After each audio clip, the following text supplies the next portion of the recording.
XRP Ripple, Joe Biden's plan for XRP. Hello guys, welcome to our channel. Today in this video we will discuss what Joe Biden's plans for XRP are. But before we start, make sure to give this video a big thumbs up. And if you are new to the channel, don't forget to subscribe before leaving. Also hit that bell icon so that you can get notified whenever we will upload a new video. For now, let's get back to the video straight away. You want to win an iPhone 12, maybe a MacBook Pro. How about $500 cash? You decide. All you have to do is comment the secret hidden message somewhere in this video and leave a like on this video and subscribe to the channel so we can keep affording these giveaways. The House of Representatives on Friday passed the most significant expansion of the social safety net in decades. A $1.75 trillion bill that funds universal pre-K, Medicare expansion, renewable energy credits, affordable housing, a year of expanded child tax credits, and significant Obamacare subsidies. The final vote was 220 to 213, and only one Democrat, Golden of Maine, voted against the bill. Now that it has cleared the House, President Joe Biden's Build Back Better Act goes to the Senate, where it is likely to be revised in the coming weeks. Senate Majority Leader Chuck Schumer said he aims to have the chamber pass the bill before Christmas. The House will need to vote on it again if the bill is altered. If the measure is signed into law, the bill will profoundly change how many Americans live, especially families with children, the elderly, and low-income Americans. What's in the current version of the bill? Universal preschool for all 3- and 4-year-olds. In addition to helping millions of children prepare better for school, the benefit would enable parents of young children to return to the workforce earlier. A child care cost cap of 7% of income for parents earning up to 250% of a state's median income. 4 weeks of federal paid parental, sick, or caregiver leave. A year of expanded child tax credits. These credits have raised households with more than 3 million children out of poverty during the past year and cut overall child poverty in America by 25%. They extended pandemic-era Affordable Care Act subsidies. So far this year, these subsidies have increased ACA enrollment by more than 2 million. New hearing benefits for Medicare beneficiaries, including coverage for a new hearing aid every 5 years. A $35 per month limit to the cost of insulin under Medicare, and a cap on out-of-pocket prescription drug costs at $2,000 per year. $500 billion to combat climate change, mainly through clean energy tax credits. This represents the largest ever federal investment in clean energy. An increase in the state and local tax deduction limit from $10,000 to $80,000. The bill represents a significant victory for House Speaker Nancy Pelosi, Democrat, California, who pulled together a divided caucus with conflicting interests and united it behind a sprawling 2,000-plus page bill, passing it with a thin majority. Quote, "This bill will speak for itself to millions and millions and millions and millions of Americans whose lives will be made more secure and richer in terms of their quality of life, whose educational opportunities will be greater, and whose job opportunities will be greatly enhanced," Majority Leader Steny Hoyer, Democrat, Maryland, said Friday at a press conference. The long road to a vote. Pelosi and Democratic leaders had initially hoped to pass this bill on November 5th, the same day the chamber voted to pass a $1 trillion bipartisan infrastructure bill. But Democratic moderates insisted on seeing a Congressional Budget Office analysis of the bill's impact before voting on it. That analysis was released Thursday. House Democrats had hoped for a vote Thursday night, but Republican leader Rep. Kevin McCarthy derailed those plans with a rambling 8-hour-plus speech that lasted through the night and into early Friday morning.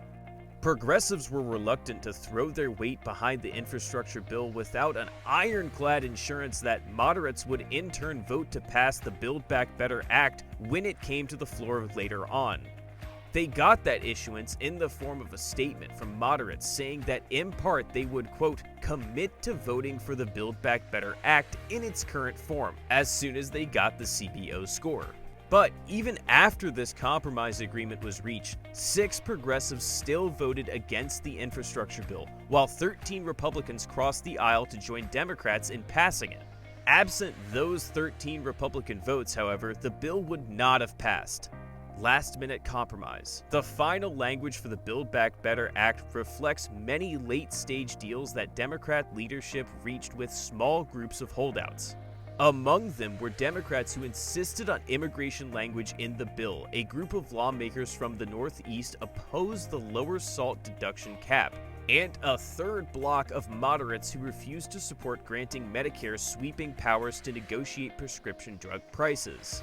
In each case, leaders and members reached a compromise, a testament to the trust that members of Pelosi's caucus still place in the speaker, even after months of sometimes tense negotiations. For Golden, the only Democrat to vote no, one of those compromises went too far. The significant increase in the maximum individuals can deduct on their federal tax returns for state and local taxes. In a statement Thursday explaining his opposition, Golden noted that the long-term cost of lifting the SALT tax cap, around $280 billion over a decade, is greater than the childcare, pre-K, healthcare, or senior care provisions in the bill.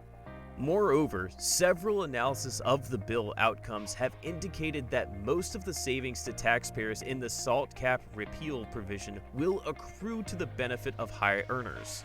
A win for Biden. The Build Back Better Act and the separate bipartisan infrastructure bill together would represent the defining achievement of Biden's first year in office. The president signed the infrastructure bill into law earlier this week. Together, they fulfill his core campaign promise to be a president for the middle class, improve the lives of working families tangibly, and address climate change. More broadly, they serve as an example of Biden's argument around the world that American democracy can deliver a better quality of life than autocracies can. The bills could hardly come at a more critical time for the president, as inflation and a global supply chain crisis dominate many American sentiments about the economy. Biden's approval ratings have plummeted.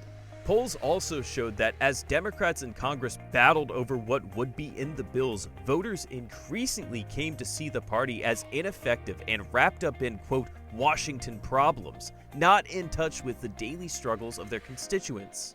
Next steps in the Senate.